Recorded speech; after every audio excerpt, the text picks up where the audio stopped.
for rAVe. Take one, Mark. Hi everyone, I'm Steph Beckett and this is rAVe TV. Is that not what I'm doing right now? What does rAVe do? rAVe.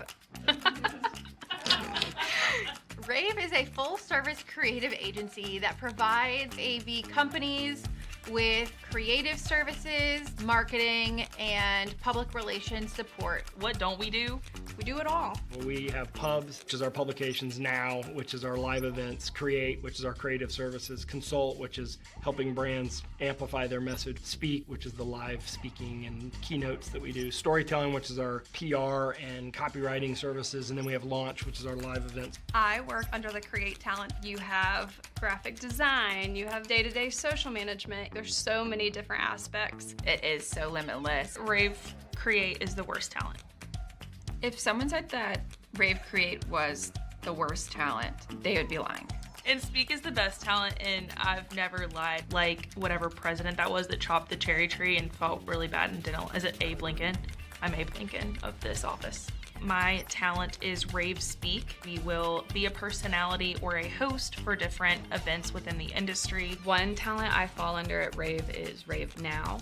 People know me as the person that's gonna come shoot their videos. My talent at the rAVe agency is storytelling. We help our clients break through the clutter and the noise in our industry. My favorite part about my job is that every day is not the same. I love the people of rAVe. You know, we have great people, we have a great team that really cares about what we're doing. We have a lot of talented people. I'm able to come in to basically any meeting and be like, hey, okay, I've got a really weird idea. Everybody just keep your comments until the end. We go beyond just what we've done so far.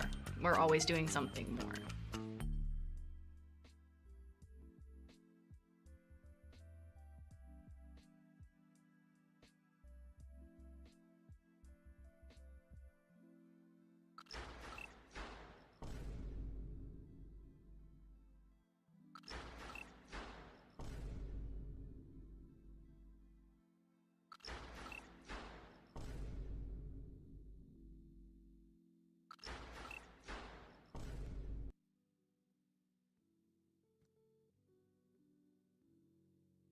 Welcome, hello, welcome. Thank you so much for being here. Welcome to the rAVe Esports Show.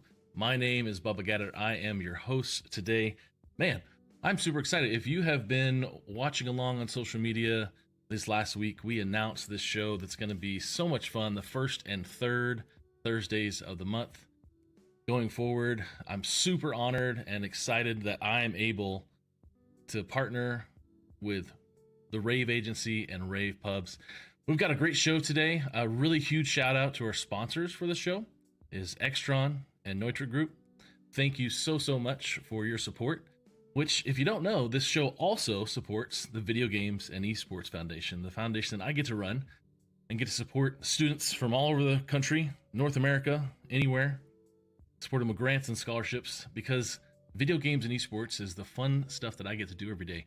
Now, this show is really designed to help those in the audio-video industry, gaming, esports, tech, to support you guys, to give you the opportunities and the information and the education to go out to schools and universities and businesses and help them with esport labs, audio-video tech, anything you can think of when it comes to gaming and esports in facilities.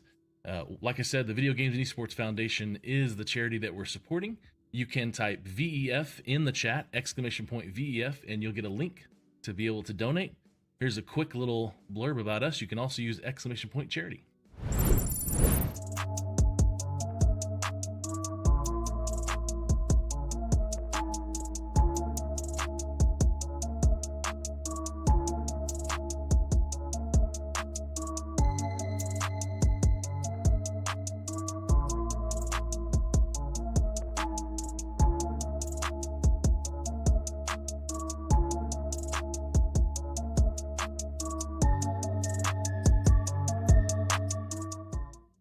Thank you once again. We're here. We want to support the industry, the audiovisual industry. And if you have questions about esports and gaming, please drop them in the chat. We will look for those answers. We'll answer those questions today in the chat. We've got it all set up, so if you need to ask questions about anything related to esports and gaming, we're here for you. We're going to bring in a guest here shortly, and then we're also going to go over our VDF, Video Games and Esports Foundation research deck that has a lot of great information for you today throughout the show. And I'm super excited because we've got a fun guest coming today that I'll mention, which if you haven't seen it. But I do want to say the question for this first segment is esports gaming. How do you write it? How do you type it?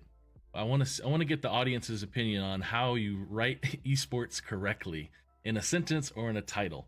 So if you're in the chat, feel free to type out the correct spelling and the writing version of esports in the chat. But I'm going to bring in my amazing guest today, Mr. Gary K. How are you, sir?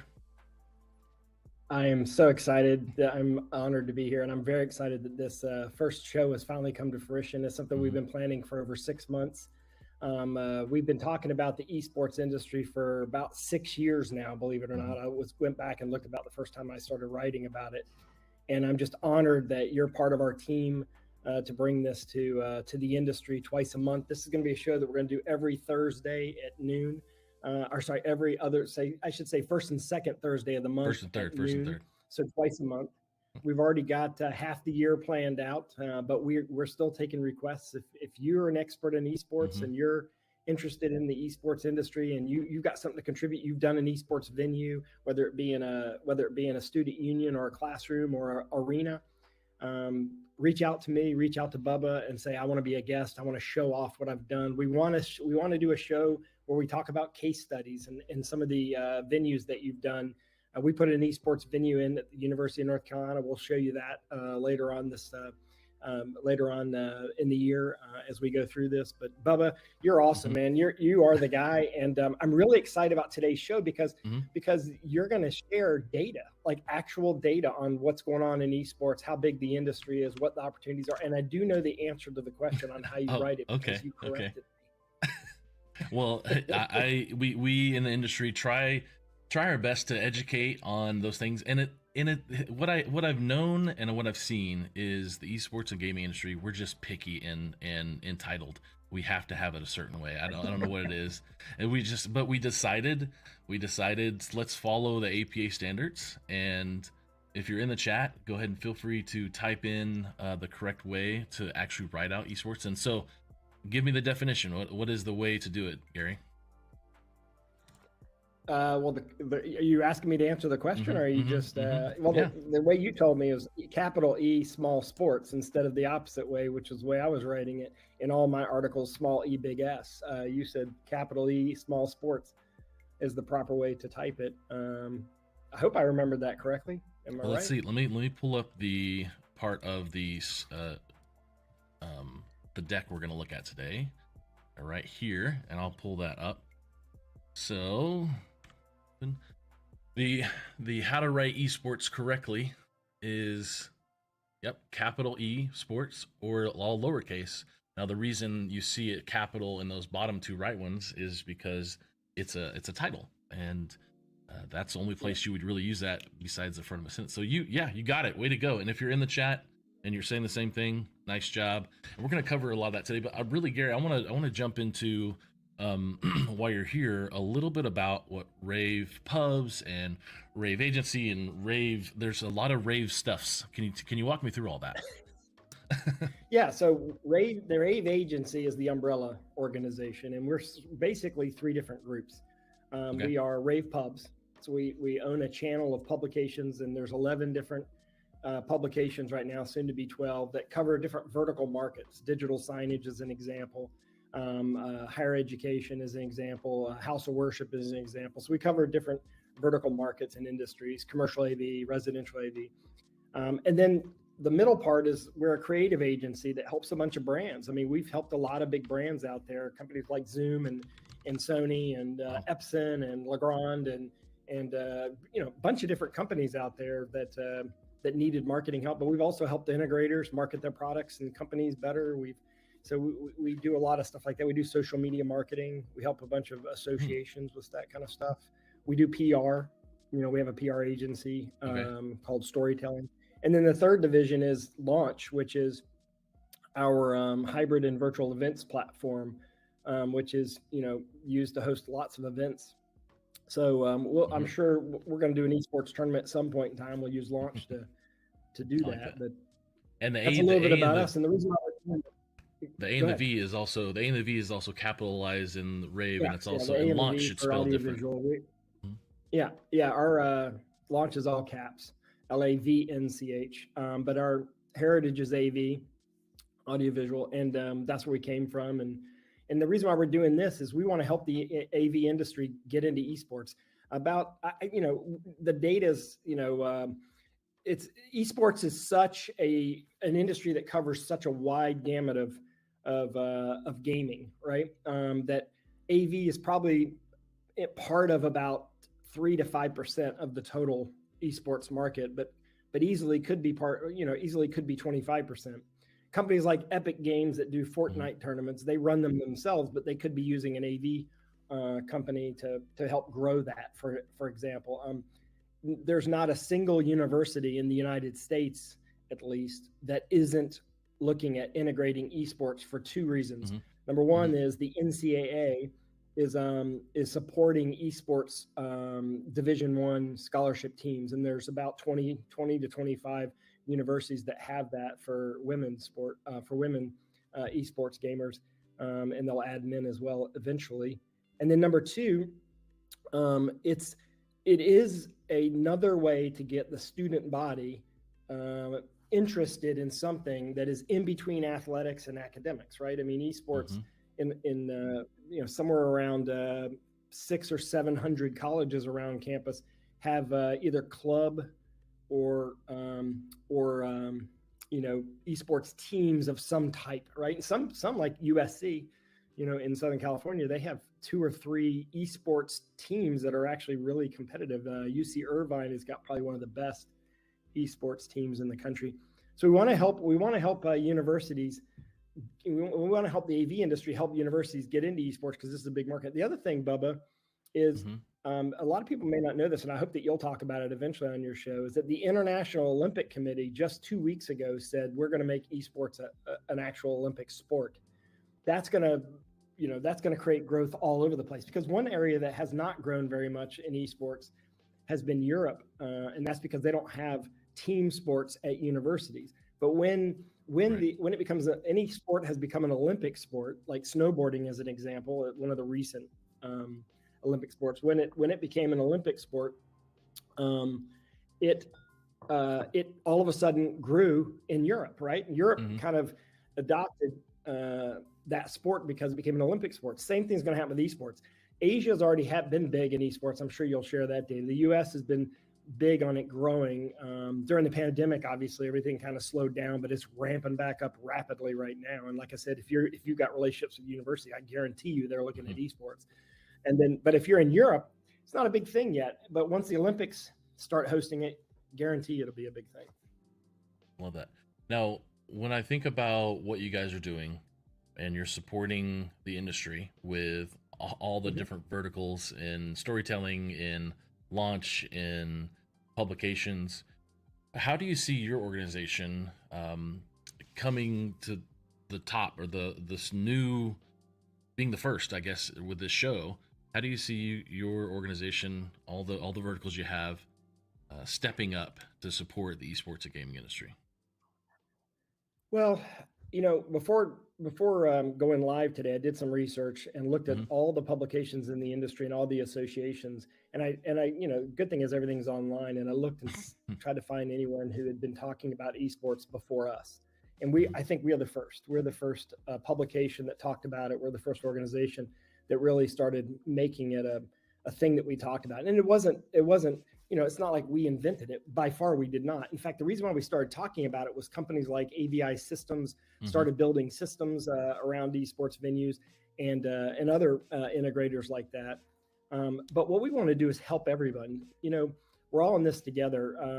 We just want to be a platform for anything esports. So anything that's going on in esports, we want to be a platform. We're going to be there to support. Like, for example, Infocom what they did at Infocom, Vixa did at Infocom this past year was awesome. Like they had an esports arena kind of thing, set up an esports booth that was designed by AVI Systems, and it was an actual working esports venue. And hats off to Rochelle for the vision at Vixa for putting that together at Infocom.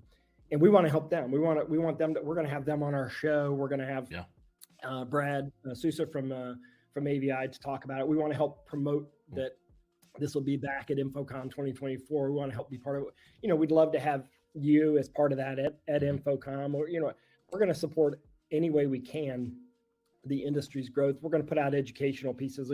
Your deck's going to be available today. After you go through your deck, I guarantee you everyone who's watching is going to want your deck. Well, I love that you guys are working to support the industry. And what's also fun, I know our partnership with the Video Games and Esports Foundation is how can we support scholarships or sponsorships for students to go to Infocom. Can you talk a little bit about that? Yeah, we part of our charge for this show is to donate back to your foundation, which has been supporting kids and schools and organizations to build esports teams all the way down to the high school level. And so we're going to support that, and we want to bring probably a dozen kids to Infocom who are esports gamers that otherwise probably wouldn't go to college, right? I mean, if it wasn't, in fact, interestingly enough, Vixa brought two HBCUs to Infocom, where the players who were on the team said they wouldn't have gone to college if it wasn't for those colleges. Talladega University, Talladega College as an example. The kids that were on that team, a lot of them said they wouldn't have gone to college if it wasn't for the fact that they had an esports team there. We will have them on as well as guests, but I can tell you that we just see this as an opportunity to bring a bunch of new kids into our industry that wouldn't even know about our industry. We're doing the cool stuff. Like when you're sitting in the audience and you're watching all the flashy graphics and the LEDs and the display and the content, that's coming from our industry. And I think we just, we got to step it up and help the industry grow. Don't just be reactive. I think right now we're kind of reactive as a brand wants to do an event, or as a gaming company wants to do an event, we support it. But what we need to do is help create those events. And the way to do that is do what you're doing, Bubba, is to get down to the high school level, the kids in high school, and get those teams started on the high school level so that it grows exponentially. Now, when we're talking about this show, and we've got some sponsors today, the Extron and Neutrik. I'm going to show some ads here shortly, but I'd love to hear what your experience with those organizations is or are, and tell me a little about those organizations before we show some ads. Yeah, so I think everyone probably knows who these companies are, but you may not know this. I started my career at Extron, and Extron has the infrastructure for esports.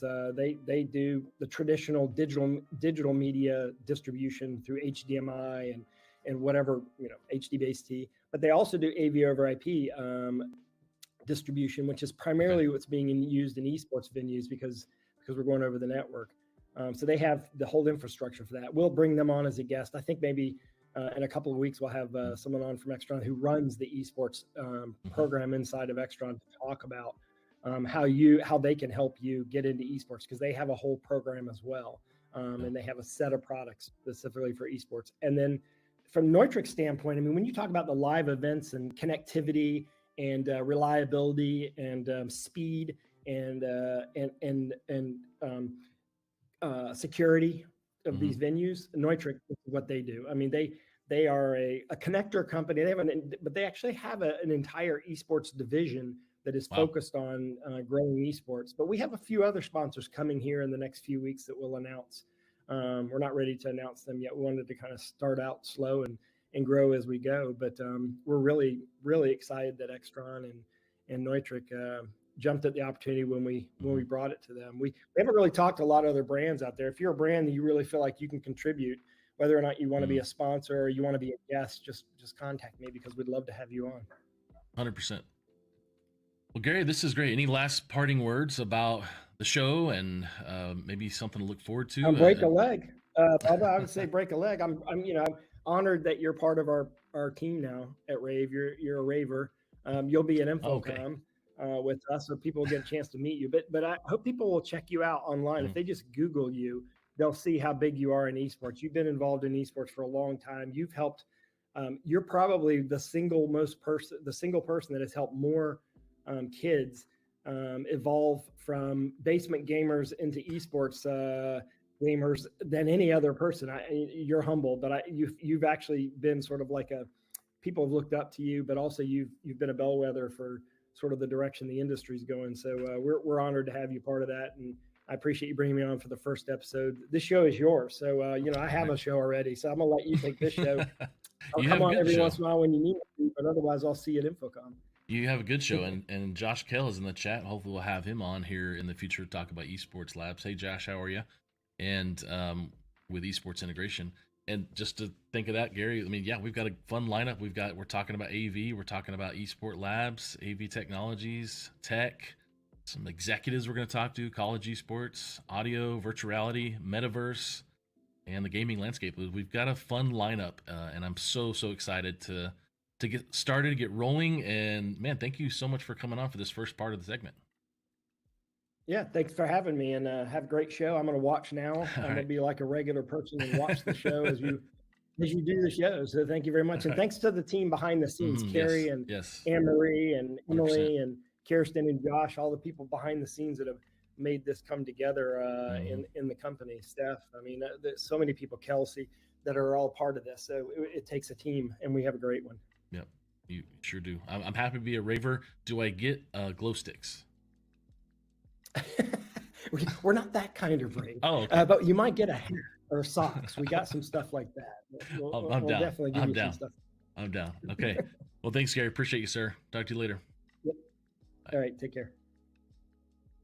Thank you guys so much once again. This has been fun. We're going to watch a quick advertisement about Extron and check out all the cool things they do within the industry. But I do want to say, big shout out, big thanks to Gary and his entire team once again. It is so much fun to be a part of this and be a part of a show that is going to just tackle things head first. So let's check out this ad from Extron.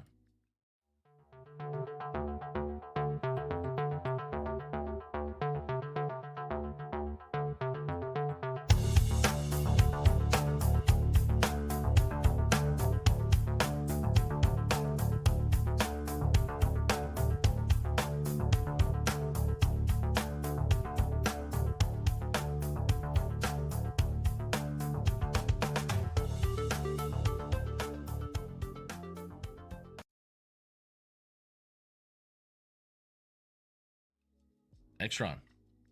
Great, exciting, so much fun. We are going to be actually diving in to this fun, well, for me as a huge gaming and esports nerd, and Josh, once again, hello, thanks. Everybody in chat, we are streaming on multiple platforms right now. I'm pretty sure it's somewhere close to, it's more than a dozen. I know that. And we are on the VEF's the VEF's Twitter and YouTube, the Video Games and Esports Foundation. We're also on Kick.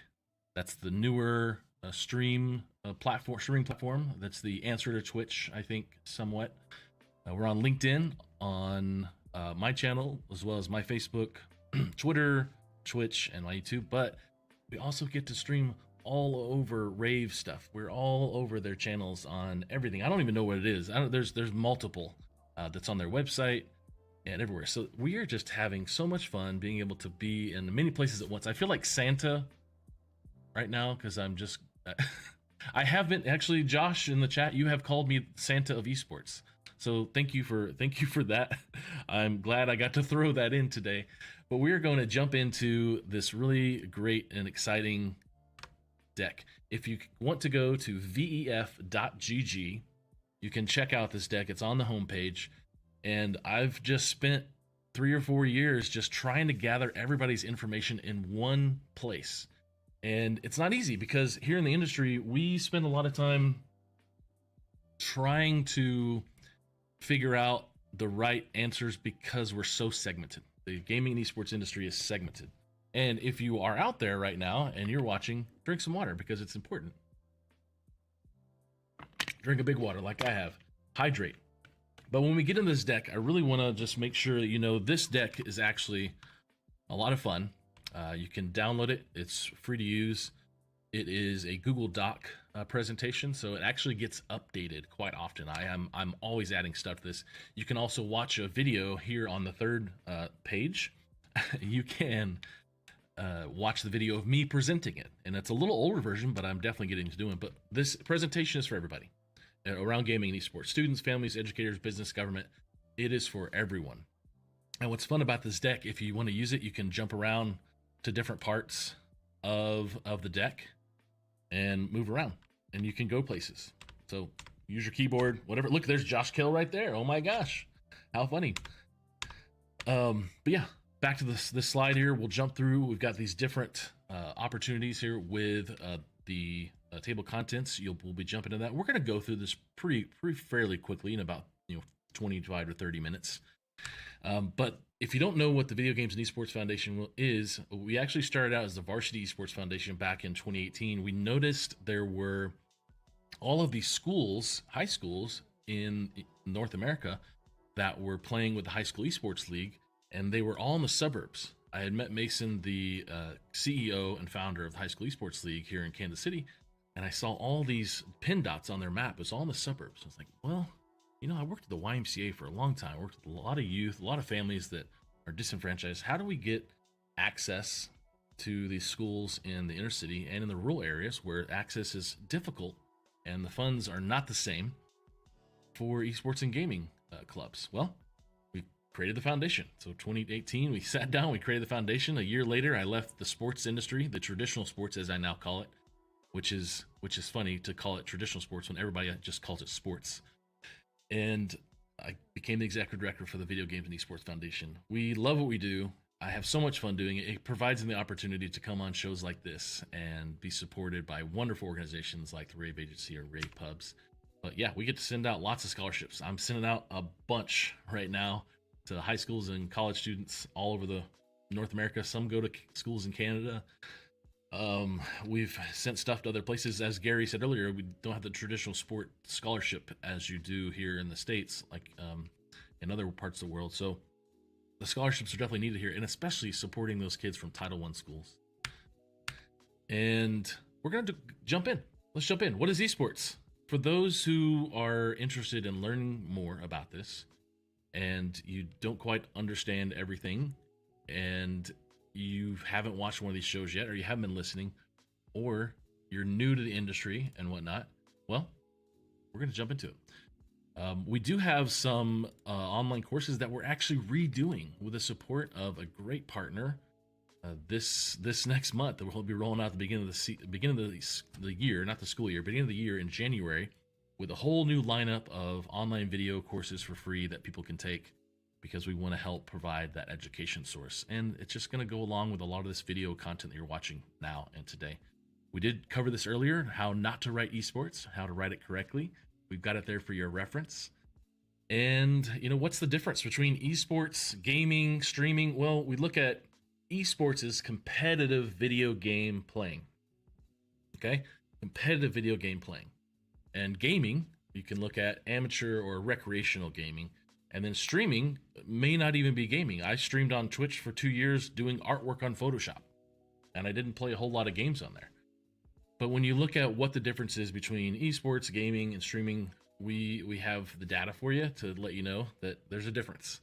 And if you look at the bottom over here, every page has kind of data or graphics or information. There's only really one slide in here that is my opinion. Based off of things. Everything else is pulled from sources from Pew and STWS and Entertainment Software Association. Those links are available. So when you go down there, you can click and that link pops up to that actual article about this topic. Well, is gaming still big? Well, yeah, there's 3.1 billion gamers in the world. This is 2022 data. We're hoping to get 2023 data soon. And there's 3.1 billion gamers. There's 8 billion people in the world, if you heard about that recently in the last year or two. So that's a lot of people who game. And a lot of those gamers are in Asia. Looks like 7% in North America. So it's not just this big thing happening only in America. 46% of US gamers, though, are actually female. And when we look at that, we actually have, I think my next slide here shows how many gamers there are in the United States, but 48%, 40, I wrote 46, but it's actually fluctuating between 45 and 43 and 48 quite a bit in the past few years, and different surveys. But you would think, well, it's a lot of just teenage boys. No, teenagers is only 24% of the gamers. My age, I'm 41. I'm in that red bucket of 13%. I feel young, but the 36% is where you see the largest amount of gamers in the US, and that average age is 33 for gamers in the United States. And it's not a 16, 12-year-old who you lose to like I did earlier today on Fortnite, because they were probably sick at home and they were playing Fortnite, whatever. Well, generationally though, when we look at this stuff from the Video Games EFT nerd, we've got Gen Alpha, Gen Z, Millennials, Gen X, and Baby Boomers. It's just an extra breakdown of when we're talking about gaming, where that is. This is a fun graphic that just came out this year with Newzoo. So check that out. Newzoo is a great resource as well. Now teens though, 97% of teens play video games, 12 to 17-year-olds. This is a little bit older data, but it still rings true that almost all teenagers play video games, and that's male and female. And when we talk about video games, there's all sorts of ways you can play video games. You can also have the ability to use adaptive controllers, like with Xbox. They have a really cool adaptive controller. I know the guys, Miguel and a couple other people who created this at Xbox and Microsoft years ago, and how this setup right here, there's just so many opportunities and options for you to be able to play adaptively. There's a really great streamer on TikTok and Twitch. I don't remember his name right now, but he plays with his mouth because I believe he's paraplegic, and he's one of the top gamers on Twitch. There's also some gamers who play with their mouth, with the controls in their mouth, that are esports champions. There's some stories here. It's in our videos on our website where we're talking about that, because inclusion is important. Little quick breakdown of video game history. You've got stuff from like 1955. You had wargaming, not the same thing we're talking about with Matthew Broderick, with the only winning move is not to play. That's right. But gaming was used back in the 50s for war game simulation. As we go forward, Pong is a pretty popular game. A lot of people equate the first video game with Pong. I went to London this last month and gave a presentation on the history of video games from, and actually the history of video games started like in ancient Egypt times. I started there, and I got to the 1800s when Nintendo was actually making card games. That's right, Nintendo made card games, and they some of their card games were actually a love connection type game. But that was in the 1800s. And then really in the 30s, when you see video games rise, is with pinball machines. And then we saw LaGuardia, the mayor of New York, smashing pinball machines with a sledgehammer. If you want to get a lot of that history, we all fight and debate over what the first video game is, but there's a lot of ways you can define a video game, whether it be with a tube or with controls. There's just a lot of stuff. There's a really great video, The Entire History of Video Games. It's a 6-hour-long video. If you're as nerdy as I am, check them out. The Strong Museum of Play is also a good history timeline of video games, as well as their book, The 64 Objects there. Check those out. Shout out to EverQuest. It was my awesome game that I played before World of Warcraft. World of Warcraft, so addicting, which we'll talk about. As we're wrapping up here in the next 20 minutes, there are different genres you also need to know between FPS, first-person shooter, fighting games. That community that really travels well in the esports space is the fighting game community. You've got sports simulation, which is the more common, oh, that's an esport, right? Because they're playing Madden, they're playing football. Well, then what about Rocket League? You're playing soccer with a car. Oh, wait, I guess a video game could be anything, like Candy Crush on my phone. That's why 3.1 billion gamers in the United States are gamers. Because they're probably playing Candy Crush, because the mobile gaming space is huge. Well, it also takes money to build a video game. Destiny, actually, in 2014, it cost $500 million to make that game, and thousands of dollars for mobile games. There is just a lot that goes into. Yes, that's right, Josh. World of Warcraft, sorry for the horde. Just gotta go. I'll play Alliance whenever I can. Video game revenue, if you look at this, really arcades. Hey Kyle, thanks for coming to the chat.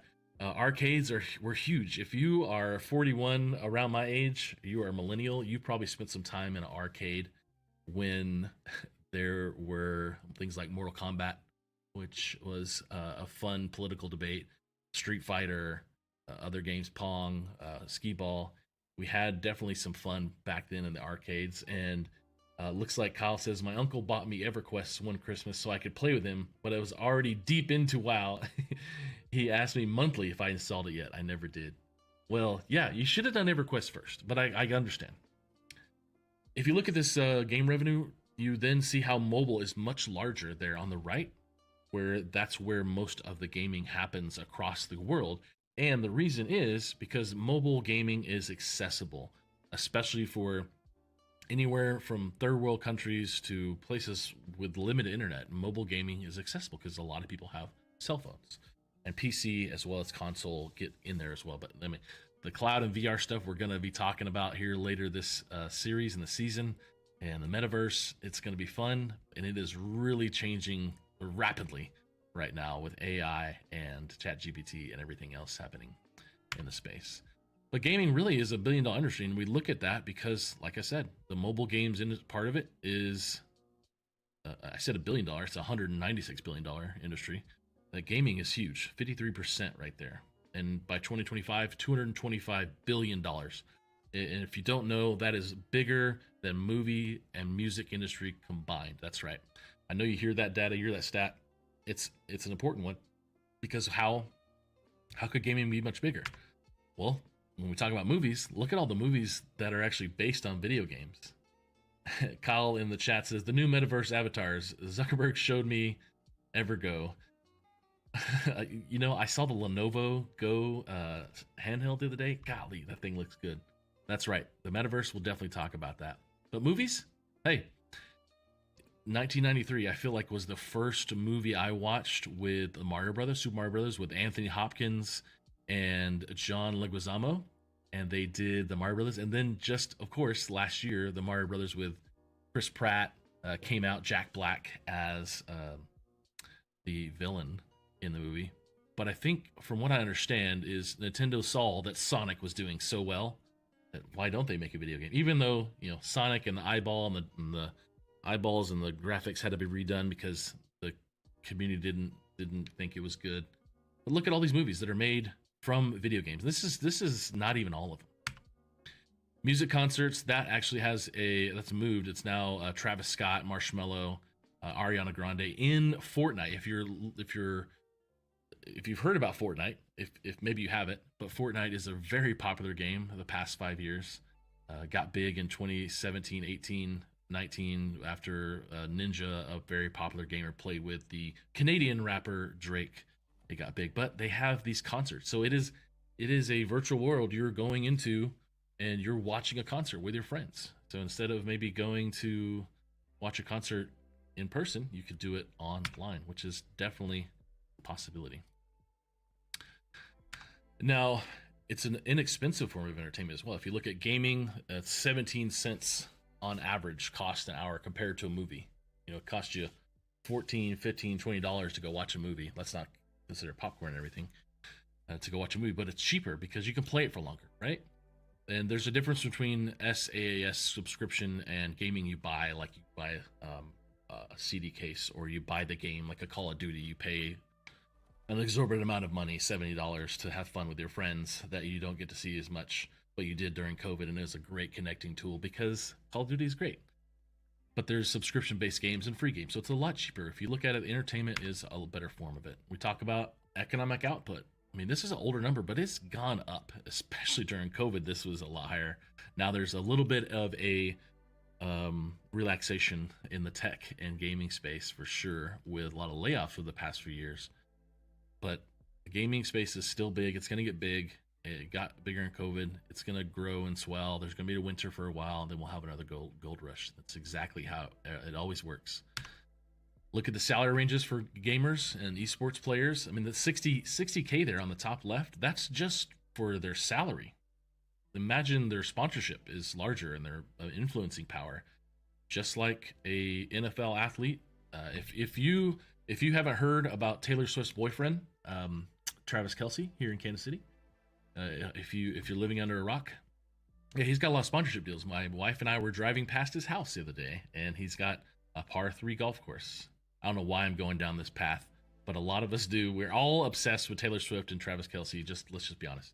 But sponsorship deals, let's get back to the topic at hand. Sponsorship deals are there for these gamers, and they pick up on that. A lot of them start early with affiliate, and then they sign to a team. But team managers, game designers, editors, artists, it all takes people to put these games together. That's why it costs $500 million to create Destiny. There's a ton of careers as well. We look at this amazing graphic from Generation Esports, High School Esports League, and you've got all these different careers within esports, not just gaming, but in esports. The teacher, the educator, the social media coach, wellness coach, there's mental coaches in esports. I know that in Team Envy and Optic down in Dallas, they have a mental wellness coach that also works with them on fast twitch, muscle memory and clicking and everything else. Photographers, all this fun stuff, technicians, event directors.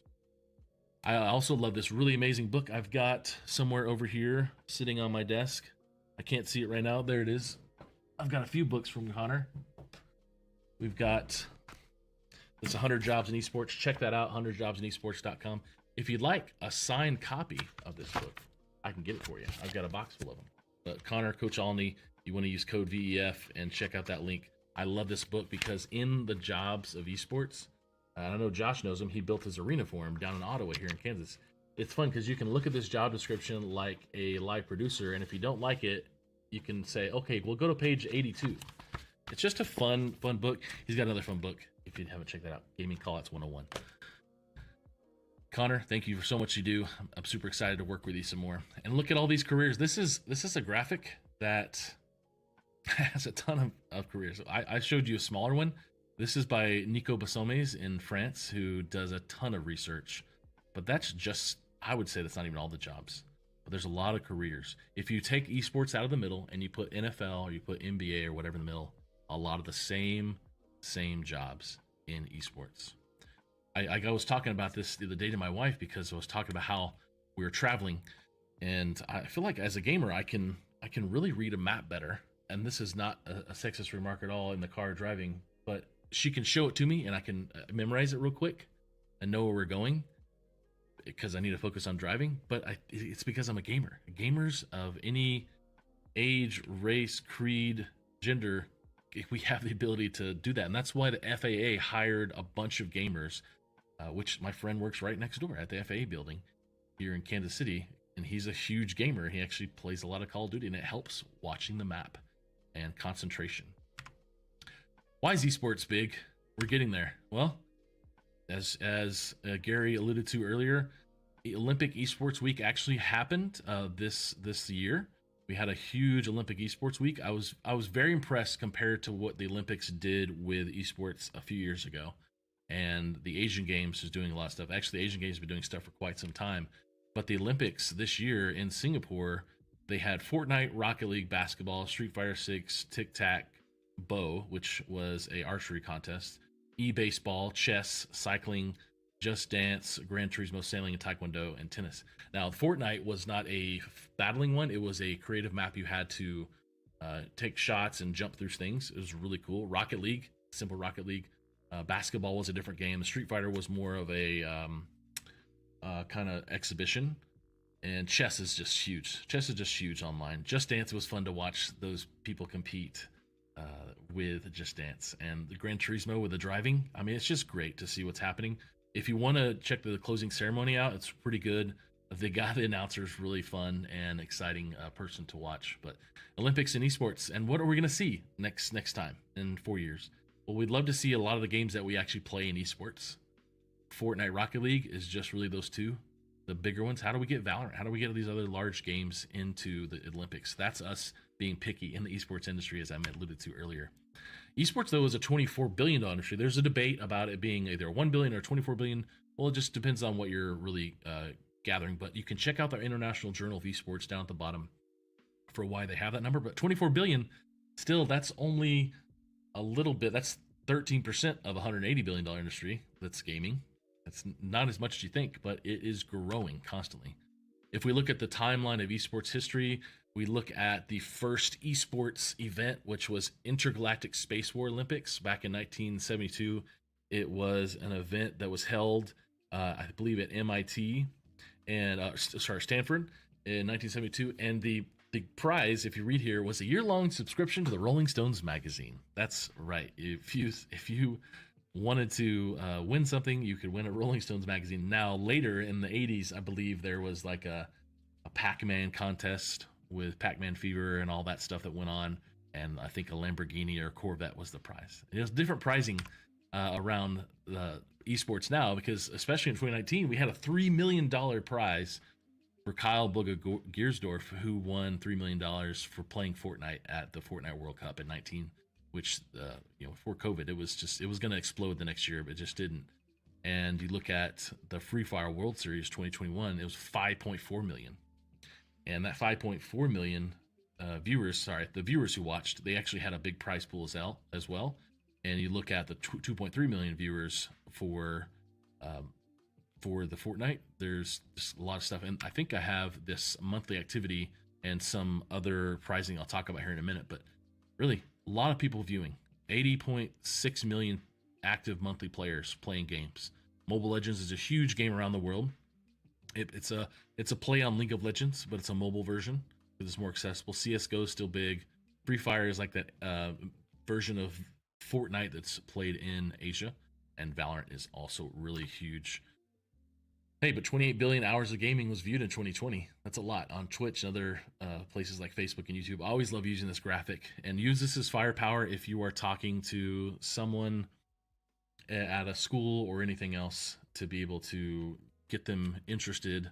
But this is kind of the society we live in of, hey, why are you playing video? Why are you watching this guy play a video game?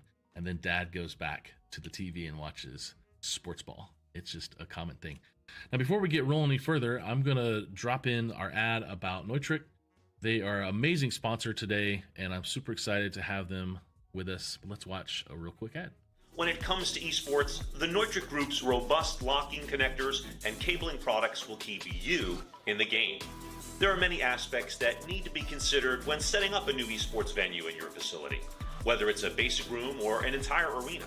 Factors such as the type of space, the equipment to be installed and used, the furniture, the quality and speed of your internet connection, the maintenance and support of the venue, and the budget or funding.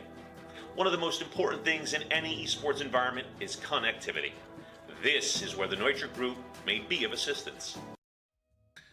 Then back to our, thank you, Neutrik, back to our pricing we talked about. The International in 2019 had a $34.3 million prize pool. Now, a lot of that prize pool was actually created through online purchasing of in-game items like skins for your gun and whatnot, or your character. International is actually for a game called Dota 2, which is a version that gamers developed off of a game called Warcraft 3. Lots of fun history. If you want to nerd out with me sometime, I'm happy to do that. Now, the fun big parts. What about esports in schools? The stuff I get to focus on, the stuff that so many of us in the esports industry are so excited about to continue to grow. Well, almost 2,000 colleges have esport programs. And when I say that, there are different versions of that. There's about 400 to 600 that are recognized by, maybe recognized by their campus as some form of a club or a program that have a bit of support. Many of those are clubs. After that, after 400, 600. When we get down further, around 200 of those even have more scholarships. I'd say 50 to 100 right now are providing pretty substantial scholarships and tuition discounts. So esports is definitely picking up in the collegiate space. And I can be 100% honest with you, because I am at a lot of those events. I was in Boston last week where there were 32 colleges represented in the East participating and competing in the Collegiate Esports Commissioners Cup, which has a May event where 64 teams from all over North America come and play. It's a huge event and it's so much fun. But I remember 64 schools made it and there was 115 who wanted to get there and they couldn't because they didn't qualify and they got beat out. And these players, these gamers, are good. They are high level. And what's funny about that is these collegiate esport athletes who some may not even be recognized by their school as a part of their school, or they can't represent their school because it's not a program, which is a common thing. They're also playing pro because the NCAA hasn't sanctioned esports officially as a thing, and as a thing to not play while you're playing another sport, I should say. Like, you can't be a football player and also go pro until NIL. There's a whole nother topic there. But yeah, the NCAA, NAIA, in Division II, they're all supporting esports, and it's great. And really, every year, and this number is old, it's going to get bigger. $25 million in scholarships go out every year, and this is that tuition discount. These are scholarship dollars based on what schools have to pay out and for their program and also for their grades. But sadly, about 5 to 8 million of those are going unused because there's not enough students in the pipeline in these schools across the country to be picked up, and recruiting is not easy either. There's a lot of opportunities to try and recruit, and there's a lot of Discord channels, and there's a lot of other things, but man, recruiting is tough. But really, there's over 5,000 high schools and middle schools in the United States that compete already.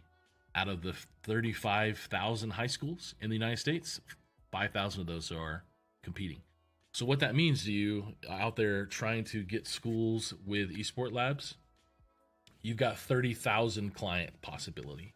You've got a lot of opportunity to be able to help someone. And I'd say only 500 of those probably have some version of a arena that is probably already a multi-purpose room.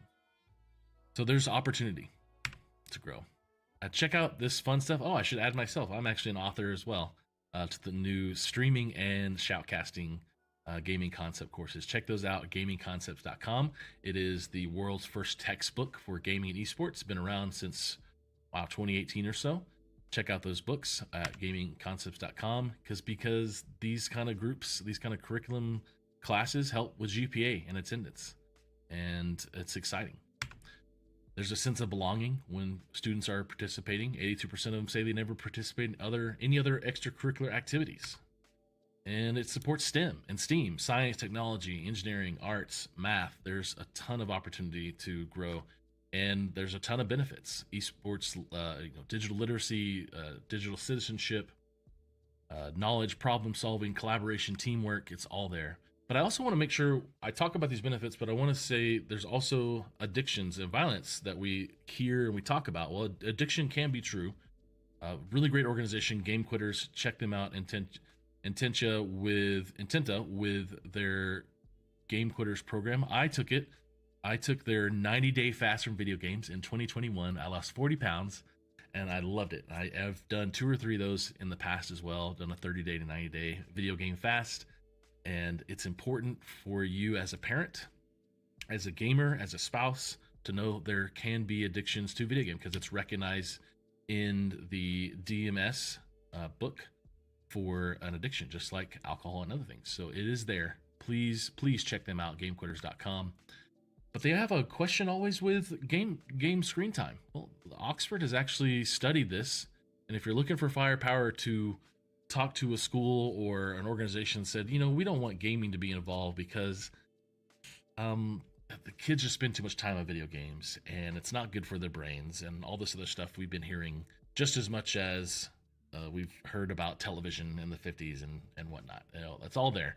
But screen time is, Oxford actually found there's no relationship between aggressive behavior in teenagers and the amount of time they play.